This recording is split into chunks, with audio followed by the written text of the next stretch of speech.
Capítulo 3 O desenvolvimento da vida. A parábola do semeador produziu muita indagação.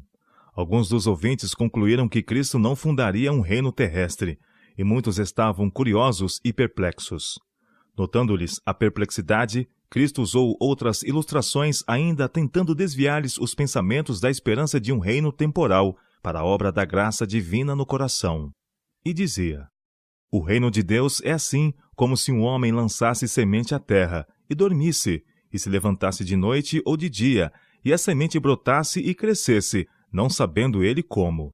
Porque a terra por si mesmo frutifica, primeiro a erva, depois a espiga, e por último o grão cheio na espiga.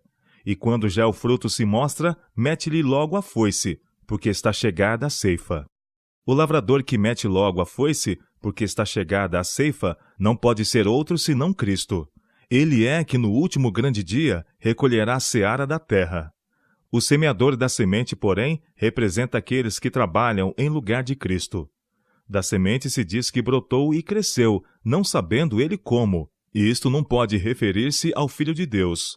Cristo não dorme em sua incumbência, mas vela sobre ela dia e noite. Não ignora como a semente germina. A parábola da semente revela que Deus opera na natureza. A semente encerra um princípio germinativo, princípio que Deus mesmo implantou. Porém, abandonada a si própria, a semente não teria a faculdade de germinar. O homem tem sua parte em favorecer o crescimento do grão. Precisa preparar e adubar o solo e lançar a semente. Precisa lavrar o campo, mas há um ponto além do qual nada pode fazer. Nenhuma força ou sabedoria humana pode extrair da semente a planta viva. Ainda que o homem empregue seus esforços até ao limite extremo, precisará, entretanto, depender daquele que ligou o semear e o colher pelos maravilhosos elos de sua própria onipotência. Há vida na semente e força no solo, mas se o poder infinito não for exercido dia e noite, a semente não produzirá colheita. A chuva precisa ser enviada para umedecer os campos sedentos. O sol precisa comunicar calor, e a eletricidade precisa ser conduzida à semente enterrada. A vida que o Criador implantou, somente Ele pode despertar. Toda semente germina e toda planta se desenvolve pelo poder de Deus.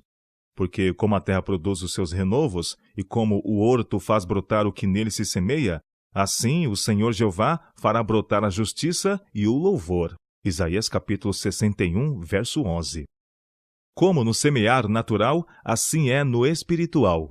O professor da verdade deve procurar preparar o solo do coração.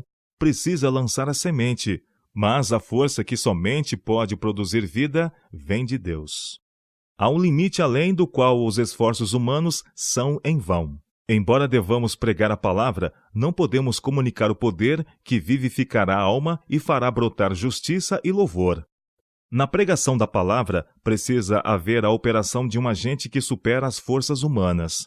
Somente pelo Espírito Divino será a palavra viva e poderosa para renovar a alma para a vida eterna.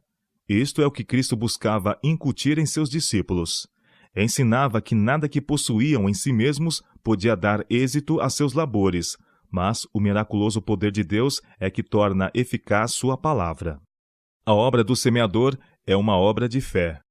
Poderá ele não compreender o mistério da germinação e do crescimento da semente.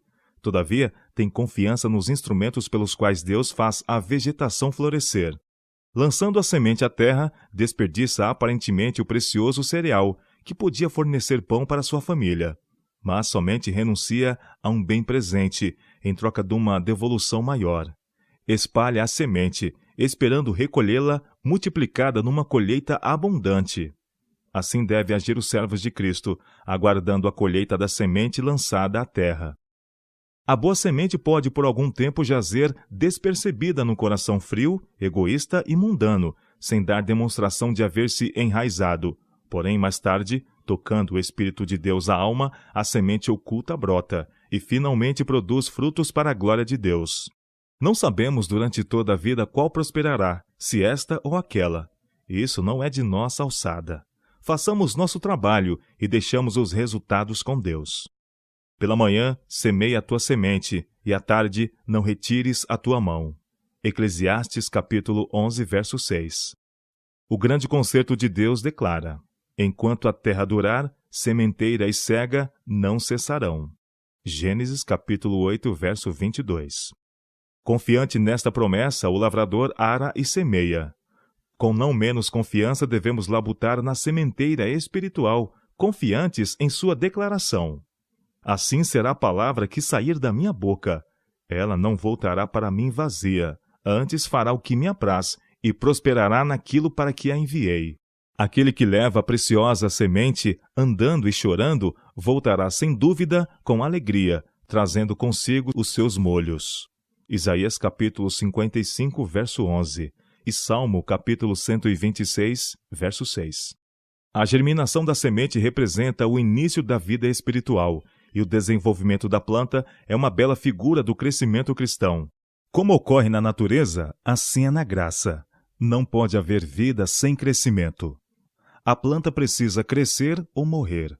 Como seu crescimento é silencioso e imperceptível, mas constante, assim é o desenvolvimento da vida cristã. Nossa vida pode ser perfeita em cada fase de desenvolvimento. Contudo, haverá progresso contínuo se o propósito de Deus se cumprir em nós. A santificação é obra de toda uma vida. Multiplicando-se as oportunidades, ampliar-se-á nossa experiência e crescerá nosso conhecimento. Tornar-nos-emos fortes para assumir as responsabilidades, e nossa maturidade será proporcional aos nossos privilégios. A planta cresce recebendo o que Deus provê para sustentar-lhe a vida. Aprofunda as raízes no solo. Sorve o sol, o orvalho e a chuva. Aure as propriedades vitalizantes do ar. Assim deve crescer o cristão, cooperando com os agentes divinos. Sentindo o nosso desamparo, devemos aproveitar todas as oportunidades que se nos deparam para ganhar uma experiência mais rica. Como a planta enraiza-se no solo, devemos também arraigar-nos profundamente em Cristo. Como a planta recebe o sol, o orvalho e a chuva, também devemos abrir o coração ao Espírito Santo. A obra deve ser feita não por força, nem por violência, mas pelo meu Espírito, diz o Senhor dos Exércitos. Zacarias capítulo 4, verso 6. Se conservarmos a mente firmada em Cristo, Ele a nós virá como a chuva, como chuva serôdia, que rega a terra. Como o sol da justiça, levantar-se-á sobre nós, trazendo a salvação debaixo das suas asas. Floresceremos como o lírio, seremos vivificados como o trigo, e floresceremos como a vide. Oséias capítulo 6, verso 3, Malaquias capítulo 4, verso 2 e Oséias capítulo 14, versos 5 e 7. Confiando constantemente em Cristo como nosso Salvador pessoal, cresceremos em tudo naquele que é a cabeça. O trigo desenvolve-se primeiro a erva, depois a espiga, por último o grão cheio na espiga. O objetivo do lavrador, no lançar a semente e na cultura da planta crescente, é a produção de cereal. Deseja pão para os famintos e semente para futuras searas. Assim espera o lavrador divino uma colheita como recompensa de seu trabalho e sacrifício. Cristo procura reproduzir-se no coração dos homens e faz isto por intermédio daqueles que nele creem. O objetivo da vida cristã é a frutificação, a reprodução do caráter de Cristo no crente, para que se possa reproduzir em outros. A planta não germina, não cresce nem produz frutos para si mesma, mas para dar semente ao semeador e pão ao que come. Isaías capítulo 55, verso 10. Igualmente, ninguém deve viver para si mesmo. O cristão está no mundo como representante de Cristo para a salvação de outros. Na vida que se centraliza no eu, não pode haver crescimento nem frutificação. Se aceitaram a Cristo como seu Salvador pessoal, vocês devem esquecer de si próprios e procurar auxiliar a outros. Falem do amor de Cristo. Contem de sua bondade. Cumpram todo o dever que se lhes apresenta. Levem sobre o coração o peso da salvação de almas e tentem salvar os perdidos por todos os meios possíveis. Recebendo o Espírito de Cristo, o Espírito do amor abnegado e do sacrifício por outros, crescerão e produzirão fruto. As graças do Espírito amadurecerão em seu caráter. Sua fé aumentará, Suas convicções aprofundar-se-ão, seu amor será mais perfeito. Mais e mais refletirão a semelhança de Cristo em tudo que é puro, nobre e amável. O fruto do Espírito é caridade, gozo, paz, longanimidade, benignidade, bondade, fé, mansidão, temperança. Gálatas capítulo 5, versos 22 e 23.